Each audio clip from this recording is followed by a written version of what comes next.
Alex, welcome to Abu Dhabi.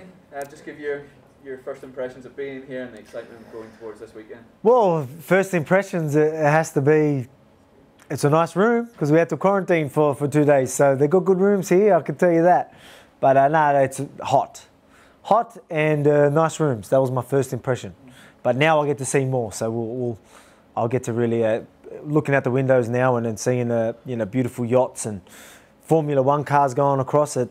I could only imagine when quarantine and things aren't happening, how great this would be. So it's unreal. And what about, since you've been here, I've seen you were doing a little bit of sparring in your room or whatever. Do you know, how different is that to what it would normally be like this close to such a big fight? Yeah, it's usually we've got a workout room, but I mean it's still a room, so it's not too bad. You know, we have a little bit more room usually, but the first couple of days we were stuck in my lounge room. But again, it's fine. You know, I'm glad they had that there because isolation without the training or TVs or without a good view, would have been hard. But luckily we had the team as well, so we're all in there training and the banter and having a good laugh. So it wasn't too bad. The closer it gets to Sunday it is here, how much are you looking forward to getting in there again and going up against Max one more time? Man, it's a huge opportunity, man. You know what I mean? Like look at it again. Like look what's happening. The whole process, the protocols. There's a reason why not many sports are doing this, and to make this actually happen is pretty incredible. And Fight Island, no other sports. This is a huge opportunity. This is massive. You know what I mean? The world will be watching. 3 title fights.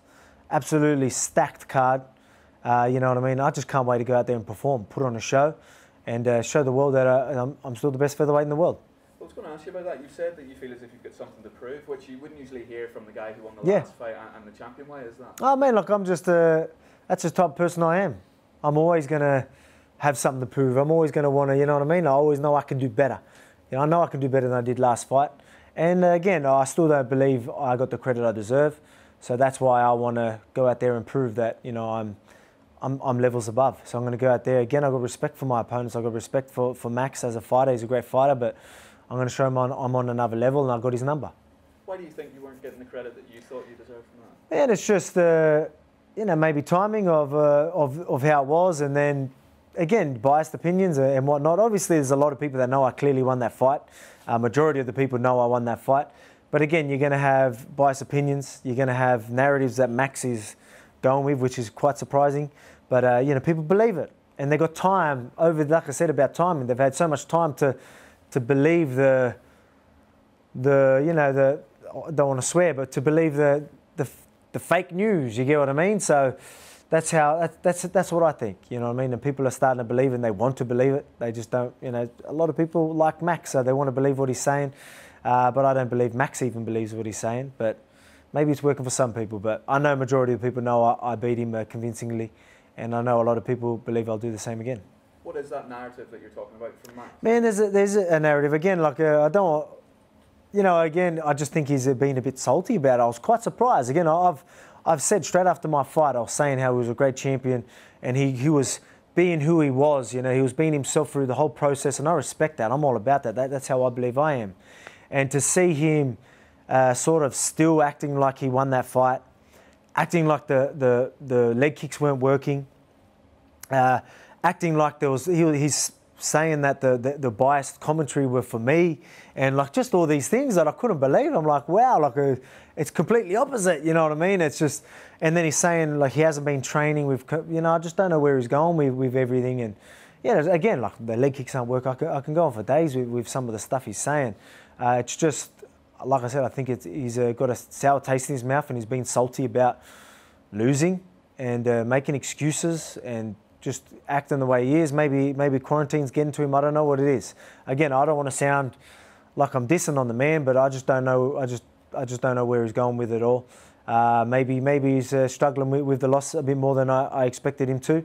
But again, if he doesn't have his head screwed on, he's in for a big night come Sunday. A big day. Big morning. Sorry.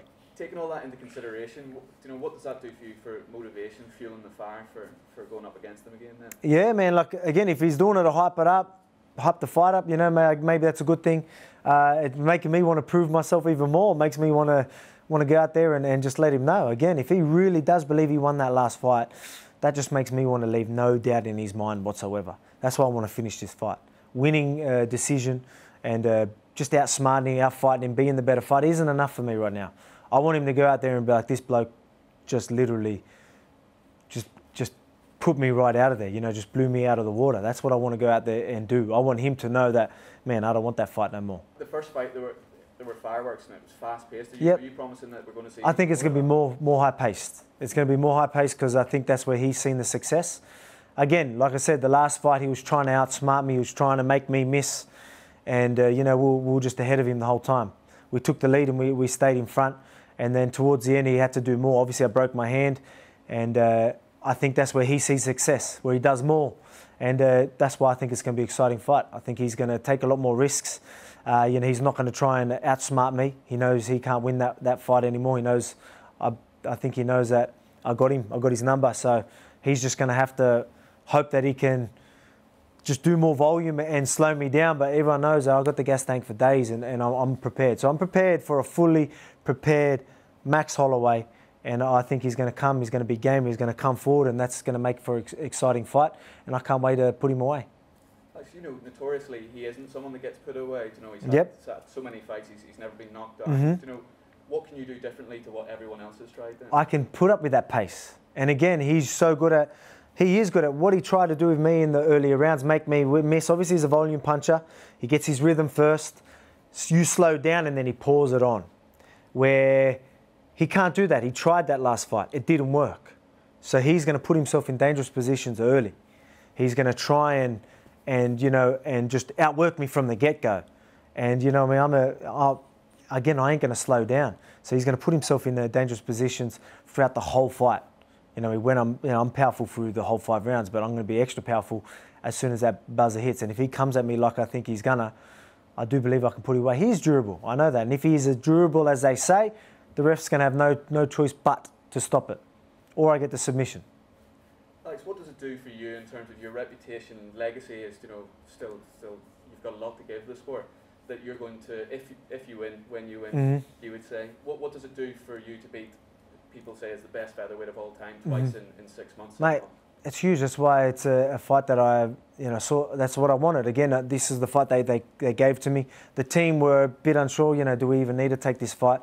But I eventually said this is the fight I want, purely for that reason, for my profile, for my legacy, for the division. You know, there's no clear #1 contenders, and to take out Max back to back in his prime, that really sets you up for big things, and that's what I plan on doing. And you know, again, as I say, you know, maybe I don't get the respect I deserve, the credit I deserve after doing this and doing what I plan on doing at Sunday. I definitely will get that. And the people are going to know, you know, again, I'll prove myself as the best featherweight in the world, and there's going to be no doubt in anyone's mind. What does it do mentality-wise, being that, you know, people say you're now the hunted, not the hunter, you're the guy with the strap? How do you kind of deal with that, cope with that going into this?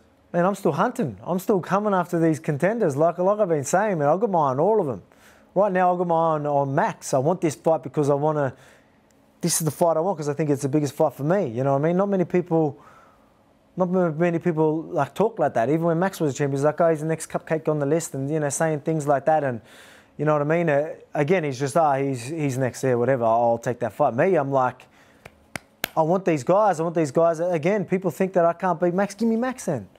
Whoever's next, you know, whoever's the next #1 contender. We've got a lot of the guys in the featherweight division, a lot of the top guys that are going to be fighting each other, and there's going to be a #1 contender, a clear #1 contender soon, shortly.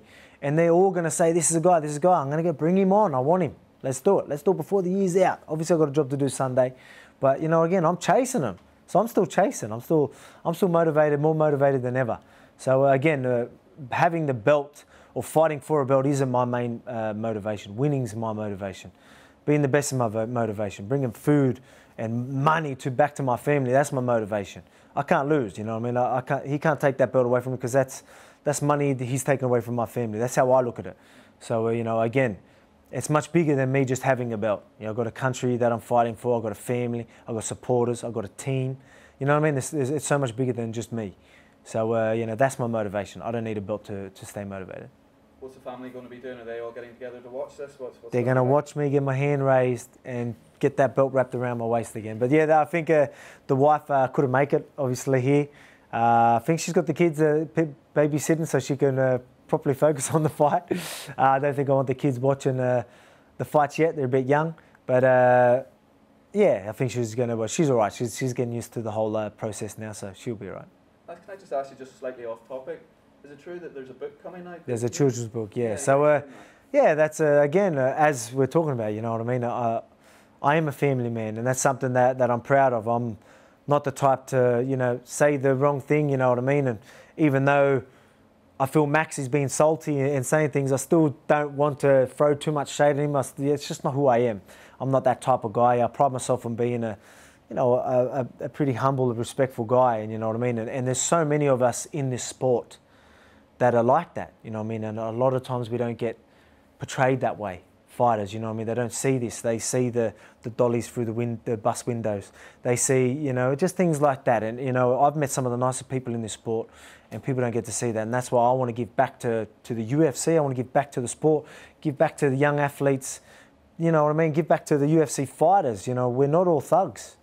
A lot of us are respectful, humble people, family men, and and that's something that I'm all about. That's my brand, and I want to push that. You know what I mean? And again, people forget what martial arts is all about. It's all about respect. These things are people miss that. They don't get to see that as much nowadays, and I want to bring that back. That's something that I pride myself on. I pride this sport still on.